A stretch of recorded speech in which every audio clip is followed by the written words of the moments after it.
So now we're going to talk a little bit about UV. That was our planned technical discussion. So this is really a discussion. So we didn't prepare slides this time to, encourage people. If you have a comment or a question as we're talking about this, go ahead and unmute or put it in the chat. We want to, we want to hear what everyone is doing in the community. So what does UV do? Does anyone know and want to talk about it? Okay, so we're all on the same page. UV is kind of a Python package manager, but it does a lot of stuff. So it can create virtual environments, it can install packages, it resolves dependencies. It can also manage your Python version. You can use UV to run scripts with isolated dependencies, and it can also sync environments from lock files. Is there, I don't know, anything else that people are using this for? Well, the idea that UV just allow you to replace a whole bunch of tools. I guess that's why we discovered maybe about a year ago, and we was able to replace things like Py environment, like pip itself, and poetry. And this is the main thing. So before the UV, what you usually have to do is you need to somehow to figure out how you're going to install Python. There was a few Python packages, or you can get Python from native installs somehow. Then you have virtual environment managers like many of them, right? And you have Conda if you want to go heavy, or you can just use native virtual environment from Python. The point is that it was tangle of tools, and UV was able to give one tool to do all of it, and it's done. It's super fast, and it's very nice to work with. Yeah, have I missed anything from that? No, I think that's good. Yeah. Yeah. Sergey and I were kind of brainstorming, what it is that we like about UV, or what are the good things that kind of, one, the fact that it's replacing these so you can use one tool, but then there's also other benefits. So I think the first thing that's going to pop up if you Google UV and see why people would want to use it is that it's very fast, probably 10 to 100 times faster than pip, depending on what you're doing. And yeah, sorry. You go ahead. Go ahead, Sergey. yeah. So if you literally the test that I did, and that's why I got starting to investigate it.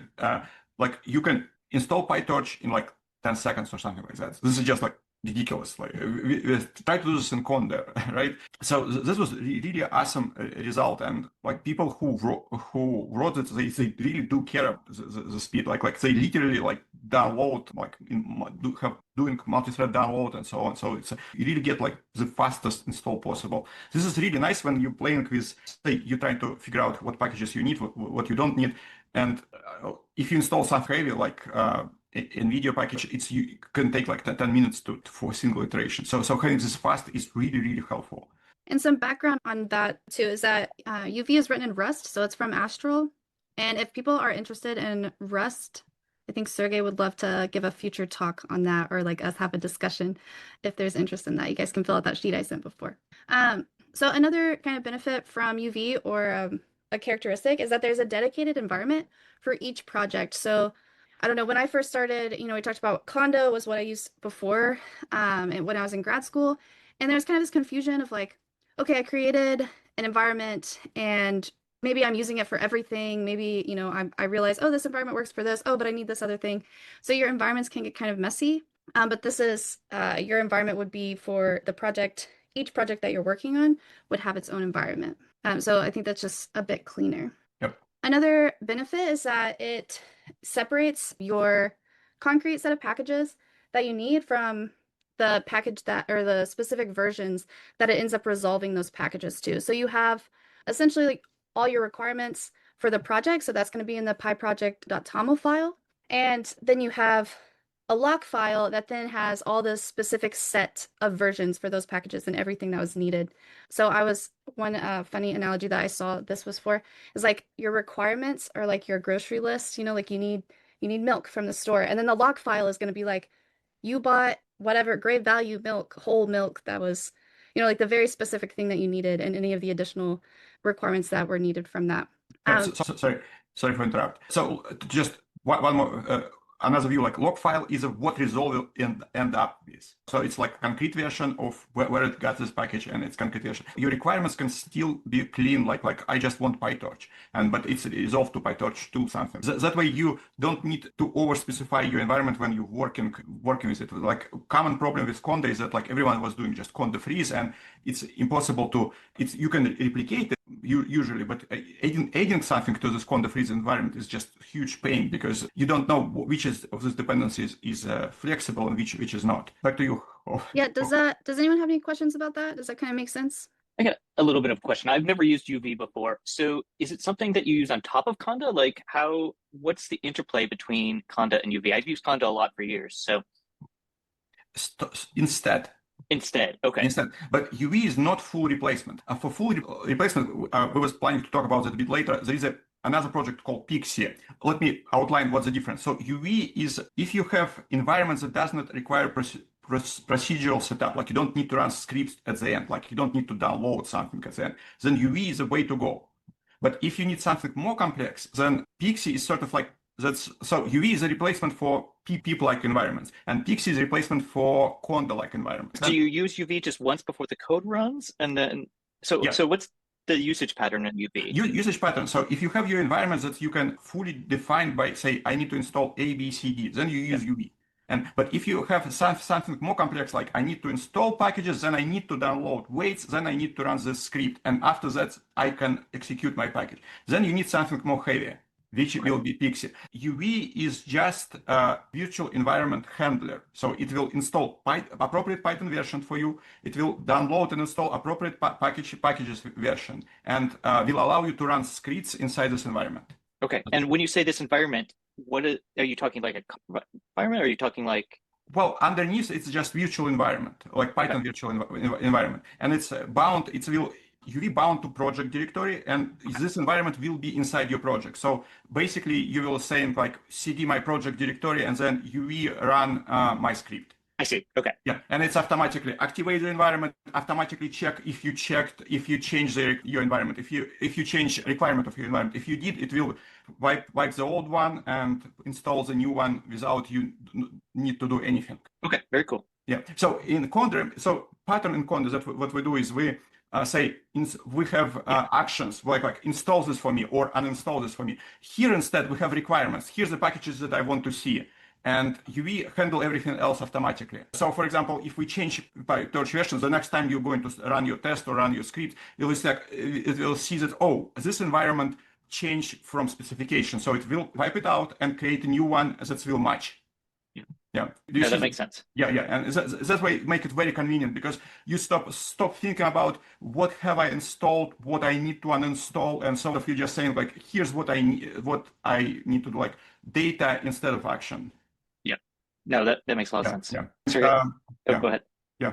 And since we touched that, there is another package manager called Pixie, which is aimed a bit higher, which seems, in my view, it try to replace. It allow you to specify Conda as a sources, like Conda channel as a sources, and it also allow you to specify actions, like actions that's if you say I want to set up my project, then it will can allow you outline actions that need to be done, like install dependencies, then download weights. After that, unpack weights or do something. Yep.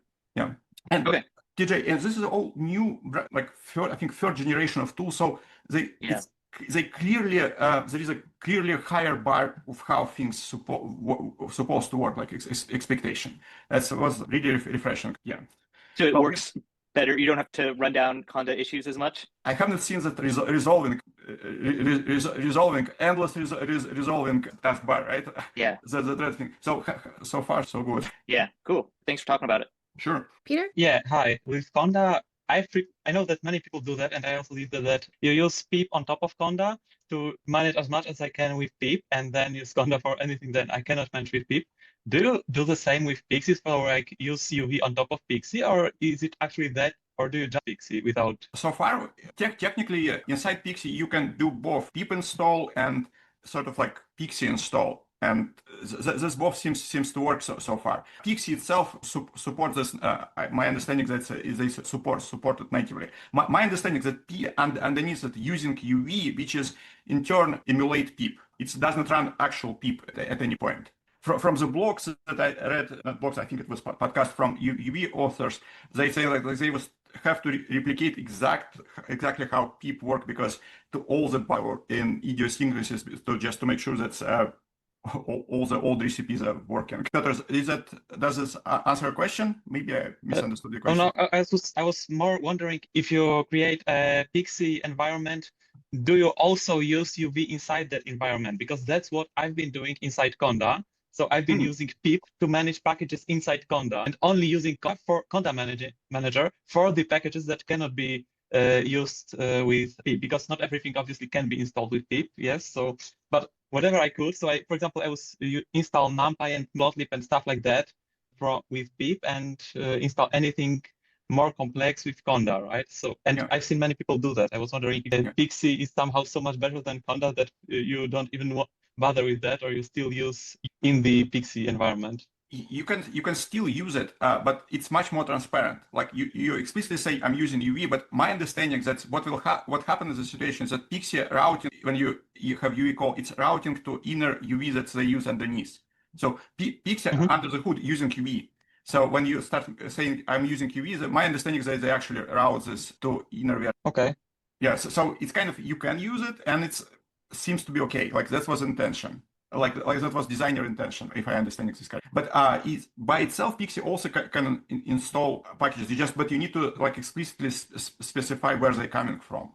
Well, but I guess you probably know that already. Yeah, I haven't actually used Pixie at all, so maybe I'll give it a try. Yeah. So, but basically, my understanding is that Pixie is just like UV for Conda-like environment when your sources could be Conda channels.